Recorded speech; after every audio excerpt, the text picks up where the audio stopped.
Bun găsit, dragii mei din Zodia Balanță, oriunde v-ați afla.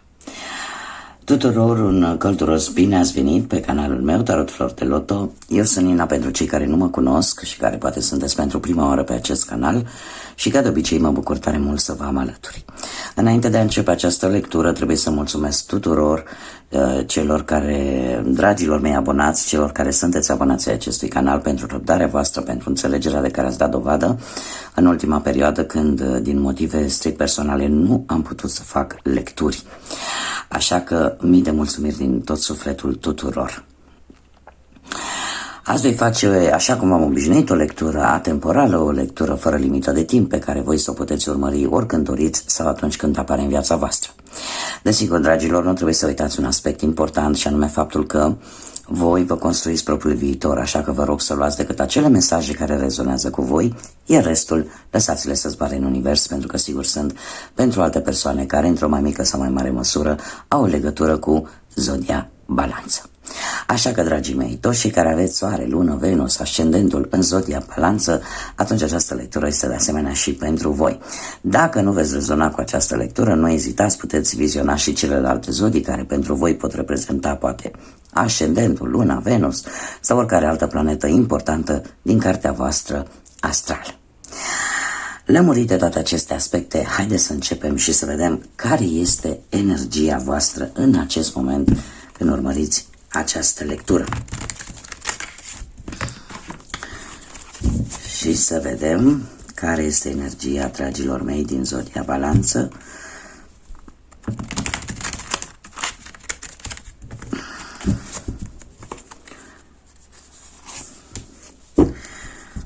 Avem o colivie mare. Dragilor, energia voastră în acest moment este o energie, cel puțin, cum să spun eu, sunteți unii dintre voi, am mai multe variante și încerc să le cuprind pe toate. Ori unii dintre voi vă simțiți un pic codependenți, poate de o anumită situație, de o anumită relație, de o anumită persoană, de un anumit job. Și cumva lucrul ăsta vă dă oarece teamă, o teamă de a ieși dintr-o relație, dintr-o anumită situație, pentru că aveți senzația că depindeți strict poate de acea situație, de acea persoană și că nu puteți face nimic singuri. Sunteți de multe ori poate vă doriți o anumită libertate, doriți să ieșiți din această colivie grande, mă scuzați, această colivie mare, îmi cer scuze dacă se mai strecoară câte un cuvânt în spaniolă, asta este, ca să zic așa, o greșeală involuntară, tocmai pentru faptul că nu sunt înconjurată de români și stau de atâția ani între spanioli, așa că pentru cei care îi deranjează acest lucru, îmi cer scuze. Deci, sunteți, unii dintre voi vă simțiți închiși, vă simțiți că depindeți de anumite persoane, de anumite situații, indiferent de ce aspect al vieții vorbim și chiar dacă vă doriți libertatea, chiar dacă vă doriți poate să ieșiți din acele situații, din acele relații, de lângă acele persoane, cumva parcă nu o faceți pentru că nu primiți o aprobare, da? Sunteți cumva să zic așa, prinși poate într-o situație care nu vă lasă să vă desfășurați. Sau voi aveți impresia că nu vă puteți desfășura, poate pentru că vi s-a luat chiar libertatea de a alege. Într-o oarecare măsură, sau voi pur și simplu ați renunțat la libertatea voastră de a alege și vă complaceți în această situație, în această relație, da? Indiferent, fiecare adaptează în funcție de unde și cum rezonează. 4, de asemenea, îmi vorbește foarte mult de stabilitate și de necesitatea totuși de a face un pic de ordine în viața voastră, de a lua o acțiune. Cumva, pentru unii dintre voi, sunteți în punctul în care planificați ceva, în care cumva vrei să ai acea siguranță că ești pe drumul corect sau că deciziile pe care tu le vei lua sunt acelea care trebuie. Da? Și aș spune că unii dintre voi au legătură cu cineva la distanță. care într-un fel sau altul are grijă de voi. Faptul că avem și zodia Taur aici, poate sau nu să aibă vreo legătură cu vreunii dintre voi, nu știu, poate să aveți în cartea voastră astrală zodia Taur în vreo planetă importantă. Dar ce îmi spune lucrul acesta? Îmi spune că sunteți foarte ancorați. Sunteți într-un moment în care, ca să zic așa, împrumutați oarecum aceste caracteristici ale Taurului, în care vă simțiți bine acolo unde sunteți, chiar dacă există anumite lucruri care vă deranjează, chiar dacă poate nu aveți, vi s-au luat anumite drepturi, totuși există ceva care, într-o oarecare măsură, vă aduce acea, cum să zic eu, acea oarecum mulțumire. Nu știu cum să fac eu ca să mă fac cât mai înțeleasă. Vedeți voi, Taurul în general, ca și zodie, este o zodie de pământ, o zodie care atunci când are o mâncare bună, o casă bună și cam tot ce-i trebuie, nu excelează, ca să zic așa, în a face, de exemplu, munci foarte fizice sau în a se stresa foarte mult, dacă are toate aceste lucruri. Este adevărat că și atunci când se pune pe treabă, se pune foarte hotărât, dar, în general, este zodia căreia îi place viața bună, îi place mâncarea bună, îi place băutura fină și dacă există o situație în care ei cumva se regăsesc în această situație, da, în care ei obțin aceste lucruri, cumva tind să devină un pic mai leneși. Dar probabil că așa și voi, chiar dacă sunteți ca într-o cușcă prinși, poate cușca asta este de aur sau poate cușca asta are ceva care vă face să luați această decizie și să vă conformați cu o anumită situație, da? Dar sunteți ca într-o colivie de păsări în care primești apă, primești mâncare, singurul lucru, nu ai libertate, poate libertate de exprimare, libertate de a-ți expune punctul de vedere. Mie această energie mi-a ieșit cel puțin acum la această lectură. Haideți să vedem pe plan profesional. Pe plan profesional, ce vine pentru dragii mei din Balanță în următoarea perioadă de când urmăriți această lectură.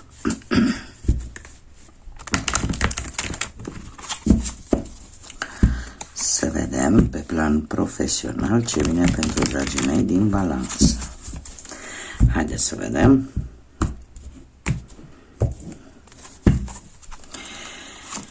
Și avem un cavaler de cupe. Pe plan profesional, aș spune că aveți niște proiecte pe care le-ați făcut cu ceva timp în urmă și care se pare că evoluează încet, dar sigur. Este ați găsit probabil de curând soluția la o problemă. O problemă care vă frământa. Unii dintre voi chiar poate a apărut posibilitatea de avansare, poate la locul de muncă. Da? Alții poate au primit și alte oferte destul de avantajoase la care ar trebui să vă gândiți mai mult. Avem un 7 de bâte. Un 7 de bâte care vorbește de posibilitatea pentru unii dintre voi poate să vreți să vă deschideți propria afacere. Sau, dacă aveți ceva probleme la locul de muncă, poate unii dintre voi chiar au reușit să se impună. Să se impună și să-și spună punctul de vedere. Faptul că avem un 9 de cupe într-un viitor apropiat, asta îmi vorbește de extindere, da? Îmi vorbește de avansare, îmi vorbește de a obține poate un post în urma unui interviu sau a avea un răspuns pozitiv, de asemenea în urma unui interviu și în felul ăsta așteptarea să se termine pentru unii dintre voi care erați poate în căutarea unui job. Singurul lucru pe care aș vrea să-l menționez este acela că e posibil ca în prezent cumva lucrurile să fie un pic precipitate la locul de muncă. În sensul în care poate că tu te simți un pic amenințat față de colegele tale de muncă sau ai impresia poate că cineva îți vrea postul sau cineva vrea să, nu știu, are ceva oarecum, nu neapărat împotriva ta, aș zice mai mult anumite nemulțumiri sau poate nu îi se pare corect, poate tu câștigi mai mult decât ceilalți, lucrurile astea care de obicei deranjează și care se întâmplă cam, indiferent de zodie, se întâmplă destul de frecvent în mediul ăsta profesional. Cert este că pentru voi va fi o reușită pe plan profesional, indiferent că vorbim de un loc de muncă, dacă erați în căutarea unui loc de muncă, cei care veți primi oferte mai multe, alegeți-le decât pe acelea care sunt transparente, care le vedeți exact ceea ce oferă și ceea ce cer. Mie mi-apare un succes cu acest 9 de cupe, un succes care vine ca și o încheiere, da? Cumva pozitivă, indiferent de ce aspect al vieții profesionale vorbim. Că vorbim de locul de muncă, e posibil chiar să obții o avansare, chiar dacă ți se pun bețe în roate, sau să obții un job, chiar dacă poate așteptarea a fost destul de lungă, cumva în următoarea perioadă se va finaliza această așteptare într-un mod foarte pozitiv. Haideți să vedem cu bănuții cum stați, dragii mei, din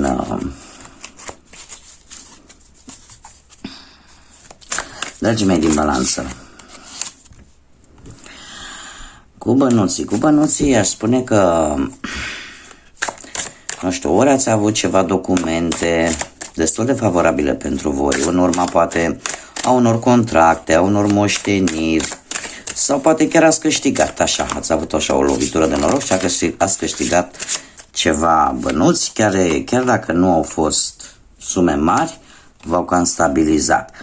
Totuși, în acest moment, avem un 10 de bâte.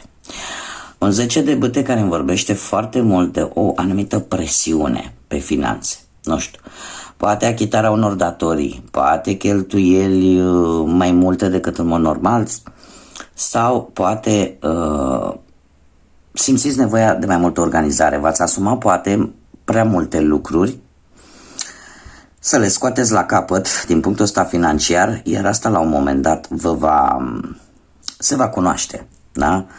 Adică greutatea acestor responsabilități la un moment dat o să apară la suprafață. Avem lumea.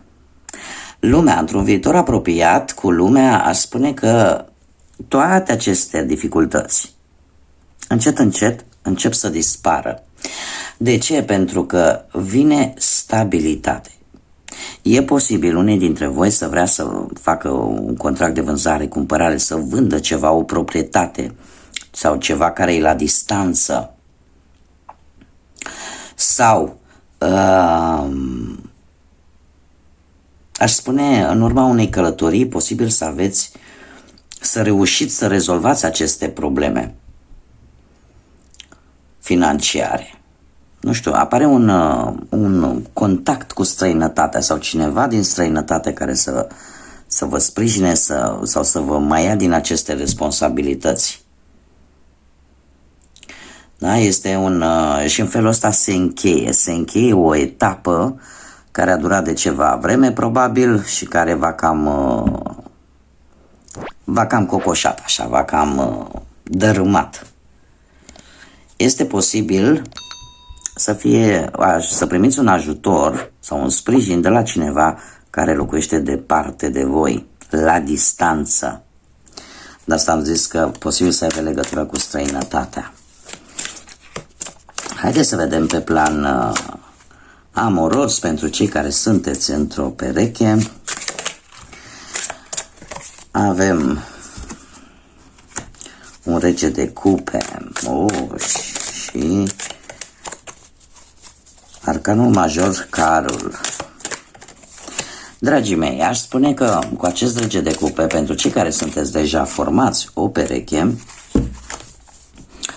aș spune că o relație într-un trecut nu foarte îndepărtat, sunteți într-o relație în care sentimentele, emoțiile sunt destul de bune, chiar foarte bune, aș spune. Carul este arcanul care îmi vorbește foarte mult de călătorii sau de luarea unei decizii. Aș spune că apare tentația de a urgenta un pic lucrurile în relație. Poate că unii dintre voi nu sunteți căsătoriți legal, să zicem, da? Sunteți într-o relație de compromis așa și nu aveți nimic oficial, ca să zic așa, un certificat de căsătorie sau nu aveți nimic oficial. Cumva apare această tentație de a urgenta un pic lucrurile, care într-un fel sau altul nu va face decât posibil să aducă așa mici tensiuni în relație. Faptul că avem și justiția îmi spune că ori voi, ori persoana voastră de interes cu care formați această pereche, dacă ori vă gândiți să o faceți legală, da, chiar să mergeți la ofițerul de stare civilă, să eu vreau să fim legali, nu mai vreau să stăm așa, da? Sau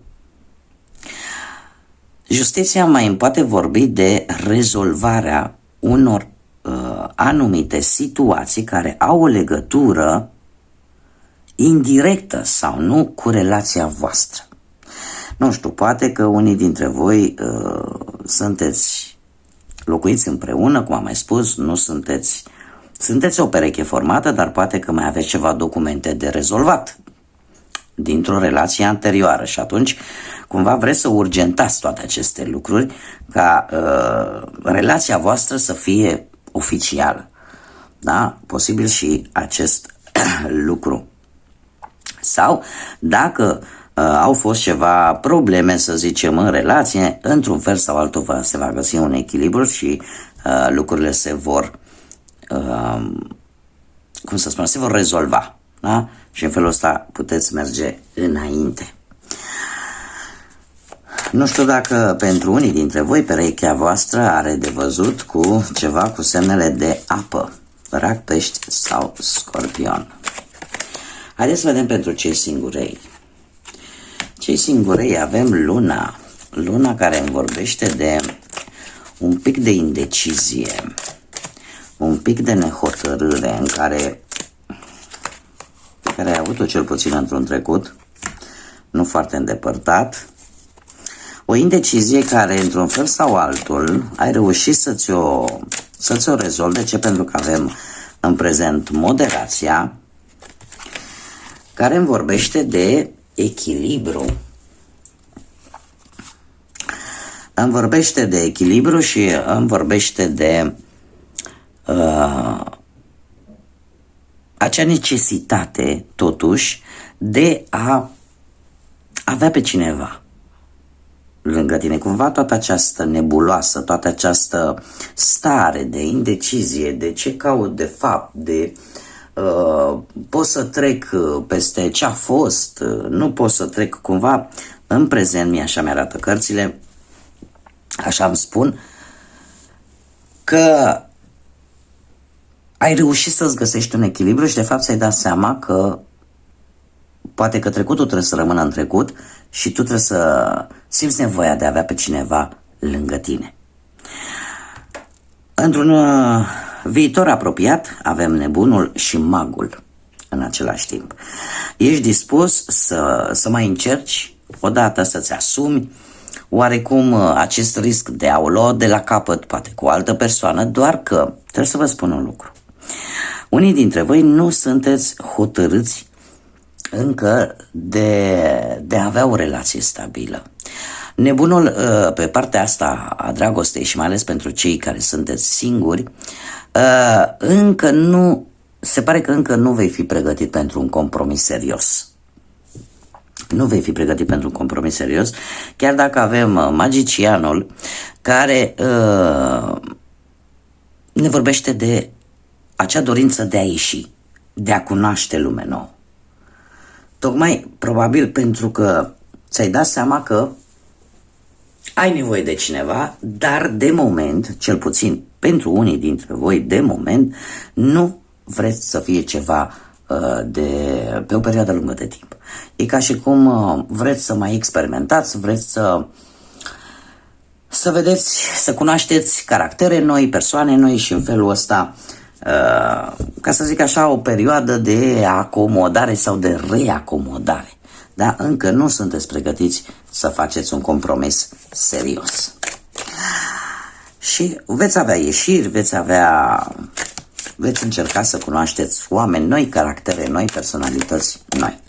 Haideți să vedem ce mesaj are pădurea mistică pentru voi, dragilor, pentru următoarea perioadă.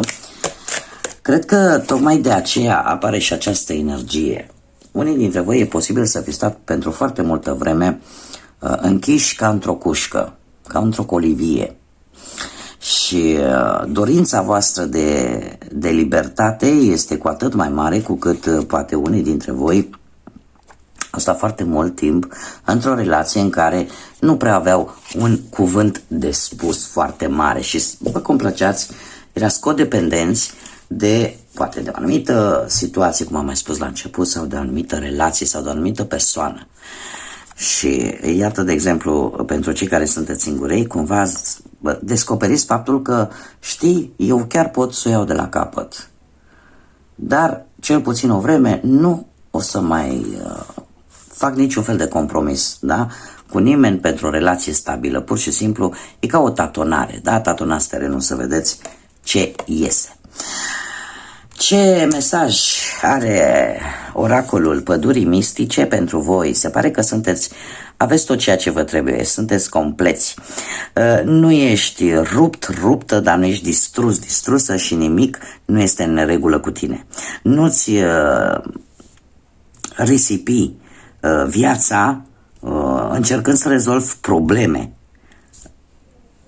Pentru că ești îndeajuns acum și mereu. În sensul că se întâmplă de multe ori persoanele care depind de alte persoane sau depind de anumite relații sau depind de anumite situații, la un moment dat acest liber arbitru pe care îl avem încă din momentul în care venim pe această lume, cumva se distruge și atunci apare acea senzație că îți lipsește ceva, că nu poți să faci cu tare lucru, până când viața la un moment dat te pune în această situație și atunci descoperi cu surprindere că poți, de fapt, că ești complet, că ai tot ce-ți trebuie, că singurul lucru pe care probabil trebuie să-l faci este să faci uz de modul tău de a gândi, să te folosești de capacitatea ta de a vedea lucrurile și de a le cântări așa cum trebuie. Da? Așa că mesajul cărților este unul foarte clar. Ai tot ceea ce îți trebuie, nu trebuie să repari nimic important la tine. Da? Pentru că ești destul așa cum ești. Bun, dragilor, aceasta a fost lectura pentru voi. Pentru cei care încă nu v-ați abonat și v-a plăcut sau ați rezonat cu această lectură, eu vă invit cu mare drag să vă abonați. Nu uitați de like-uri, nu uitați de comentarii și, desigur, de distribuiri. Sper să nu mai apară niciun fel de impediment și să ne vedem așa cum v-am obișnuit, cât mai des posibil aici pe canal. Până data viitoare, când ne vom revedea, ca de obicei, să fiți iubiți, dragilor.